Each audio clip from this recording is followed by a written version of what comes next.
Capital Views is sponsored by Northrim Bank, Alaska Oil and Gas Association, ConocoPhillips, and Linden.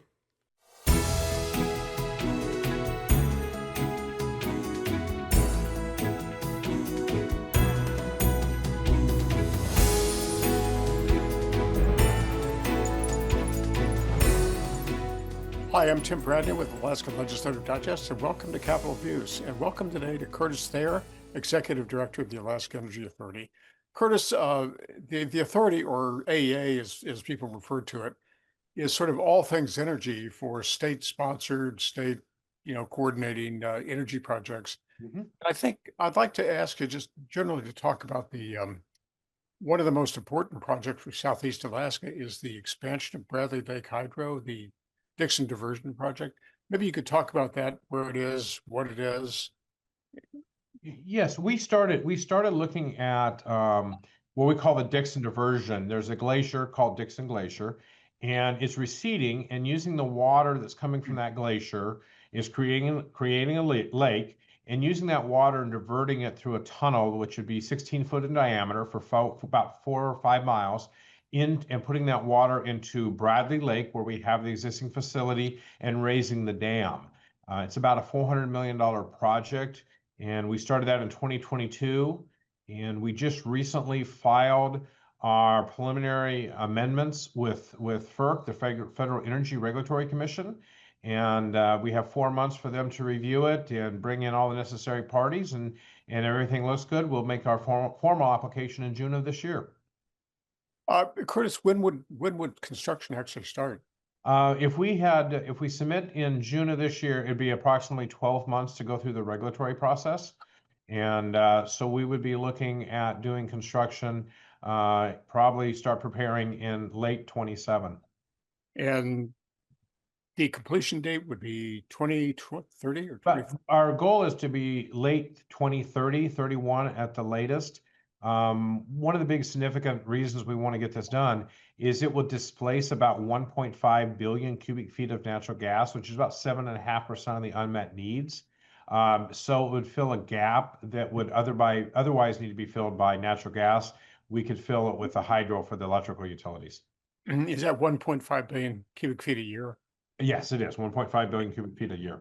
Yeah, and well, that would be helpful to the our energy situation in South Central. This is important for other reasons. In terms of moving this new power, you have another project that would build a subsea cable to the western side of Cook Inlet, and Yeah, it would kind of loop around. And maybe you could speak to that for a minute. these projects are running simultaneously. The what we call the Cook Inlet Power Link, which was from a GRIP application, it would actually from Sedona over to Beluga across Cook Inlet. It'd be a 40-mile undersea cable, and it would give us a secondary route of power off of the Kenai Peninsula, giving us the redundancy we don't have. And also, it's important, the redundancy the military needs to expand their operations on the rail belt. They need redundant power. And so this would help provide that. So as we expand Bradley and are producing more usable power out of Bradley, we need to expand our transmission lines to get that power into South Central Alaska and up into the Anchorage area. But actually Bradley Power benefits 17% of the water from Bradley gets to Fairbanks, the power it produces. So it affects the whole rail belt. And Curtis, without that, we're constrained in moving Bradley Power north by the size of the power line from the Kenai from Homer up to Anchorage. Is that correct? Exactly. Bradley was designed to be a 120 megawatt power plant, and the lines that service Bradley are 75 megawatts. And the reason that happened is the transmission lines were originally built to send power to Homer. Well, then when Bradley outside of Homer started producing power and shipping it north, we never upgraded in 35 years. We never upgraded those transmission lines, and we have line losses, and the dam doesn't operate as efficiently as it could. And if we can increase the capacity by 50% by raising that dam, that would we have even more power we can send north. And Bradley Power is the cheapest on the rail belt at 4 cents a kilowatt. When you're looking at the natural gas, it's $7, $8 a kilowatt and going up as far as future costs. And so really we want to get inexpensive power to as many consumers as we can between Homer and Fairbanks. So now, in effect, now we have a blockage of the power. Even if Bradley were built today, we'd be sort of hamstrung in moving that power north and using it. Exactly. And so this would unconstrain that need, which is just very important. 75% of Alaskans live on the rail belt, and we need to get them low-cost power, and we want to see the military grow. And in order to do that, we have to get redundant power lines to these military bases and into our own neighborhoods. Yeah, and that also requires an upgrade of the existing Homer to Anchorage, the Kenai Peninsula line too. And that's being done, as I understand. Yeah, that's correct. If you've, in the last couple of years, you drive through Girdwood and that area, you see the new power poles, and those are 230 kV lines. They were 115 and now they're 230. AEA owns 40 miles of line, and we're doing work down in the Sedona Sterling so we can marry up those two projects to increase capacity, and then doing the line across Cook Inlet to give us that redundancy. So if something does happen to one of the lines, we have a secondary way of moving power between Homer and Fairbanks. Well, that's important. Well, Curtis, gosh, that's a lot on your plate, but what else is going on? I mean, you guys do one of the big things is we recently been working with the Denali Commission and Alaska Native Health Tribal Consortium, and we have $100 million for bulk fuel to replace 10 bulk fuel tanks.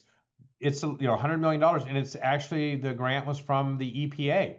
Who would have thought that the EPA would be coming in here and making the largest single contribution to help improve the bulk fuel in rural Alaska? So we have activities on the rail belt. Just as important, we have these projects that are happening in rural Alaska, and again, primarily federally funded from this administration through EPA.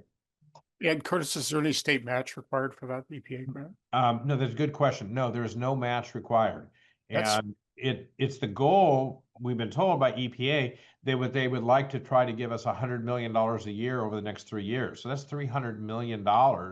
We have deferred maintenance of close to $1 billion on those lines. I mean, not on those lines, but on those bulk fuel facilities. But to have the federal government come in and take care of a third of the deferred maintenance is huge. Well, deferred maintenance is a sort of a buzzword you hear a lot around the Capitol. So it's good that we're hearing some good news about deferred maintenance. Yeah, deferred maintenance, and really, when we upgrade our transmission lines have not been upgraded in 60 years. So they are deferred maintenance there. So we're trying to work it on all the different angles. Well, Curtis, you got a lot on your plate, and you guys are busy. So good luck and best wishes with it. All right, sounds good. Thank you very much. Yeah, thank you, Curtis.